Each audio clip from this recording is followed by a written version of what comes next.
नमस्कार, मी मनोहर पवार. TV1 मराठीवर सर्वांचं स्वागत आहे. छत्रपती संभाजीनगरमधली ही एक दुर्दैवी घटना आज समोर आलेली आहे. लेकाला वाचवताना बाप ही दरीत कोसळला. पुत्र पती वियोगामुळे आईने सुद्धा त्या दरीमध्ये उडी मारलेली आहे. ही दुर्दैवी घटना या महाराष्ट्रामध्ये घडलेली आहे. घरगुती वादातून टोकाचे पाऊल उचलण्यासाठी डोंगराच्या कड्यावर उभा असलेल्या 17 ते 18 वर्षाच्या एकुलत्या एक मुलाला वाचवताना बाप लेक डोंगरावरून खाली कोसळले. त्यांच्या पाठोपाठ आईने हंबरडा फोडत डोंगरावरून थेट मृत्यूच्या दरीत उडी घेतली.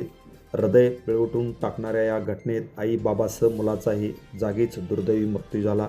ही हृदयद्रावक घटना शुक्रवारी दुपारी 12:15च्या सुमारास तिसगाव येथील खवड्या डोंगरावर या ठिकाणी घडलेली आहे. कुणाल मुरलीधर चांदगुडे वय वर्षे 18, मुरलीधर दामोदर चांदगुडे वय वर्षे 48 व संगीता मुरलीधर चांदगुडे अशी या दुर्घटनेत मृत्युमुखी पडलेल्या एकाच कुटुंबातील तिघांची नावे आहेत. मुरलीधर यांचा काही दिवसापूर्वी मुलगा कुणाल व पत्नी संगीता यांच्यासोबत घरगुती वाद झाला होता. या वादाच्या रागातून शुक्रवारी सकाळी 10:30च्या सुमारास कुणाल आत्महत्या करण्यासाठी तिसगाव येथील खवड्या डोंगरावर जाऊन कवड्या उभा राहिला. याची माहिती मिळताच त्याची आई संगीता व पोलिसांनी डोंगरावर धाव घेतली.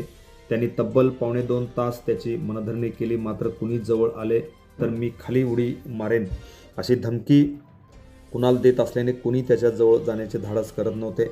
अखेर वडिलांचा संयम संपला व त्यांनी कुणालला पकडण्यासाठी थेट डोंगरावर गेले. कपारीजवळ उभ्या असलेल्या कुणालला मागे ओढण्याचा ते प्रयत्न करत होते. मात्र या झटापटीत बाप लेक 150 ते 200 फूट खोल खादानीत या ठिकाणी कोसळले.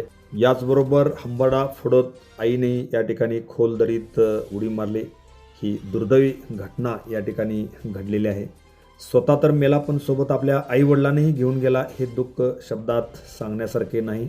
कशासाठी? एका आयफोनसाठी. अरे आयफोन घ्यायचा असेल तर स्वतःच्या जीवावर घ्यायचा असतो. मेहनत करायची, कमवायचा आणि आपल्या हक्काच्या पैशातून घ्यायचा. MIDCमध्ये कामाला गेला असतात, कष्ट केले असते तर कदाचित आज ही वेळ आली नसती.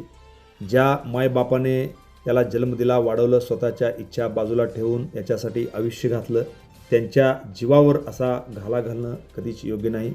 महागडा मोबाईल मिळवण्यापेक्षा आईवडिलांचा जीव आणि आशीर्वाद जपण्याची सध्या गरज आहे. पैसे पुन्हा कमवता येतात पण गेलेला जीव पुन्हा येत नाही. ही दुर्दैवी घटना या महाराष्ट्रामध्ये घडलेली आहे. धन्यवाद.